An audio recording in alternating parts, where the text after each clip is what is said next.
Imagine being sent to a foreign land to fight a war, only to find yourself starving and abandoned. This is the grim reality faced by North Korean soldiers in Russia's Kursk region. Dispatched by their government to support Russian forces in the war in Ukraine, these troops are now struggling to survive, facing severe food shortages and neglect. Subscribe to the channel, and don't forget to like the video and comment. These soldiers, some just teens, were promised a better life, but instead, they're fighting a battle against hunger, exhaustion, and hopelessness. Reports are emerging of their desperation. Many of these soldiers are choosing to take their own lives, unable to bear the conditions any longer. Why are they here? And why are they facing such horrific circumstances? The truth is far more chilling than we could ever imagine. These soldiers were sent by North Korea, considered little more than pawns in a deadly game, often treated as expendable by both the Russian military and their own leaders. Subscribe to the channel, and don't forget to like the video and comment. In the field, they are nothing more than human shields, sent to the front lines in human wave tactics, often sacrificed for little gain. On top of that, these troops face crushing food shortages, forcing them to survive on whatever they can scrounge. And as the body count rises, so does their dissatisfaction. Reports from the front lines speak of soldiers not just dying in battle, but choosing to end their lives rather than endure the torment. This is the human cost of war, where the lives of those caught in the crossfire are often reduced to mere statistics. Subscribe to the channel, and don't forget to like the video and comment. What does this mean for the future of North Korean soldiers sent to fight in foreign wars? Will the international community step in to help? Or will these soldiers remain forgotten, trapped in a conflict far beyond their control? Subscribe to the channel, and don't forget to like the video and comment. North Korean troops stationed in Russia are reportedly starving due to inadequate food supplies, leading to growing dissatisfaction among them. This issue is escalating, and Russia has sent a high-ranking officer, Major General Melatu, to handle the situation. He ordered emergency redistribution of rations from Russian forces to help supply the North Koreans. But this problem points to deeper issues like potential corruption, or the belief that soldiers on the front line are not expected to live long. In fact, reports suggest that the average life expectancy of a Russian soldier on the front line is less than 2 weeks, contributing to the high casualty rates. This mismanagement is not an isolated case, as Russia has faced significant losses recently. The last 3 months have been particularly deadly, with the casualty numbers from the conflict in Ukraine nearing 750,000 troops. Despite Russia's willingness to sacrifice soldiers, this level of loss is unsustainable. A recent study reveals that Russia is losing approximately 138 soldiers per square mile it gains in Ukraine, a staggering number that indicates the immense human cost of the ongoing war. The scale of these casualties raises the question of how Russia can continue its offensive. With a constant need for more troops, Russia has resorted to conscripting thousands of soldiers each month, even recruiting North Korean troops. However, this strategy creates political and economic challenges. Every conscripted soldier is one less person contributing to Russia's struggling domestic economy, which already faces a shortage of workers. Currently, there are around 5 million open jobs in Russia, but many Russians are either fighting in Ukraine, wounded, or have left the country. This places even more strain on an economy that is already on the brink of collapse. Politically, Putin is facing growing dissent as more people are conscripted, which is causing tension inside Russia. As the need for soldiers increases, Putin faces the challenge of maintaining political support at home, where citizens are growing increasingly disillusioned. This political dilemma mirrors the situation Russia faced during the Soviet-Afghan War in the 1980s, when the mothers of Russian soldiers marched on the Kremlin in protest after massive casualties. With Russia's manpower stretched thin and political instability on the rise, Putin's war strategy faces serious obstacles. The involvement of North Korean troops is one example of Russia's desperate measures, and it raises the question of how much longer Russia can sustain this level of loss without facing severe consequences. In Russia, the state controls nearly all media, and most citizens are unaware of the staggering losses the country has endured in the war, including the fact that Russia has already lost over 600,000 soldiers. If they knew, one might expect a strong reaction from the Russian mothers, particularly in Moscow and St. Petersburg, whose children are not currently on the front lines. However, this lack of awareness prevents any substantial protests, and the situation is about to change. Putin is running out of conscripts and knows that soon he will have to send wealthier Russians, particularly the children of the elite, to the front.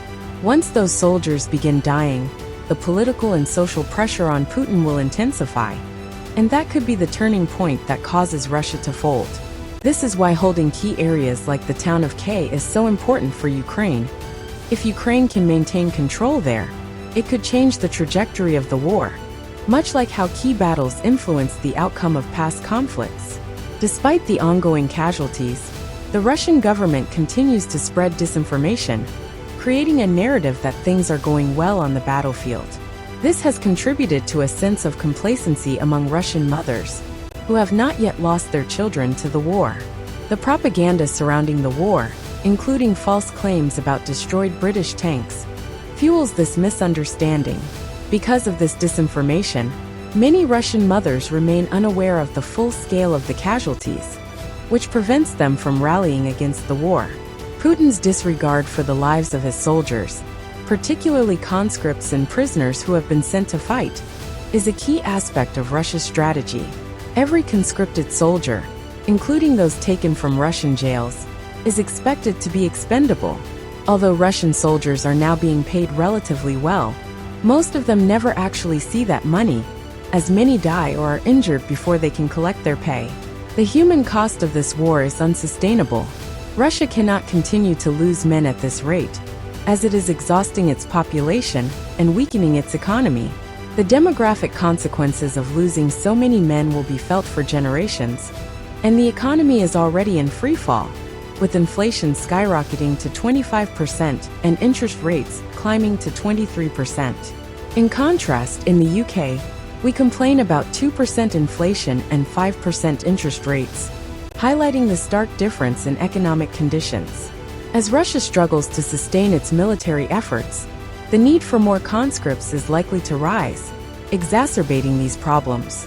It's possible that Kim Jong-un, with his massive standing army, will send more North Korean soldiers to assist Russia.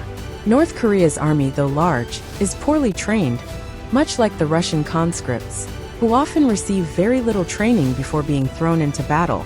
For example, one video showed a Russian conscript who had only received 4 days of training before being sent to the front line in Kyiv and quickly captured by Ukrainian forces. This situation underscores the immense strain Russia is under. The constant loss of soldiers, the growing dissatisfaction at home, and the worsening economic situation all point to an unsustainable war effort. While Putin continues to push forward, the pressure on him is mounting, and the long-term consequences of this war could reshape Russia's future. Kim Jong-un, like Putin, is an autocratic leader who views his rule as almost divinely ordained, which is why he may not be particularly upset about losing 10,000 soldiers. For these leaders, losing large numbers of soldiers is seen as an acceptable cost of maintaining power. It wouldn't be surprising if Kim Jong-un sends even more North Korean troops to assist Russia, despite the poor training these soldiers receive. The claim that they are elite special forces is far from the truth, as their training is inadequate, much like Russia's conscripts. For example, a recent video highlighted the dire situation of a Russian conscript who received only 4 days of training before being sent to the front line. He was captured by Ukrainian forces soon after arriving. This lack of preparation, including not even knowing how to properly handle basic equipment like rifles, reflects the grim reality of the war. Soldiers like these are often referred to as cannon fodder, sent into battle with little hope of survival. From a humanitarian perspective, this is a tragedy. On a separate note, there are growing concerns that Ukraine might begin developing its own nuclear weapons if US aid is reduced or withdrawn. Ukraine has a long history of nuclear capabilities, having previously possessed 1,700 nuclear missiles as part of the Soviet Union. After the Budapest Memorandum in 1994, which ensured the security of Ukraine in exchange for giving up its nuclear arsenal, Ukraine no longer had nuclear weapons. However, in the face of broken promises from the US, UK, and Russia, there is frustration among the Ukrainian government and its people. Ukraine still has a significant amount of nuclear material, including plutonium from its nuclear power plants, and the possibility of building a small nuclear weapon is theoretically feasible. While Ukraine lacks a dedicated reprocessing facility, which is necessary to purify plutonium, they could potentially build one within a few months, depending on available resources and expertise. While Ukraine may be capable of producing a nuclear weapon with a yield of 1 to 2 kilotons, the real purpose of such a move would likely be to send a strong message to Western powers. If aid stops, Ukraine may be forced to take matters into its own hands. The potential consequences of Ukraine launching a nuclear weapon against Russia are frightening, as it would likely prompt a devastating nuclear response from Russia. This could trigger a catastrophic chain reaction with global ramifications. Therefore, the priority should be ensuring Ukraine receives the support it needs to maintain its defensive position, especially in strategic areas like Kyiv, where holding ground could shift the balance of the war in Ukraine's favor. As the war continues, the need for international support is critical. Efforts like Ukraine's possible nuclear ambitions are a warning to the world, highlighting the dire need for continued assistance. The situation is unsustainable for Russia, and the longer this war drags on, the more likely it is that the loss of manpower and resources will force a change in the conflict's dynamics.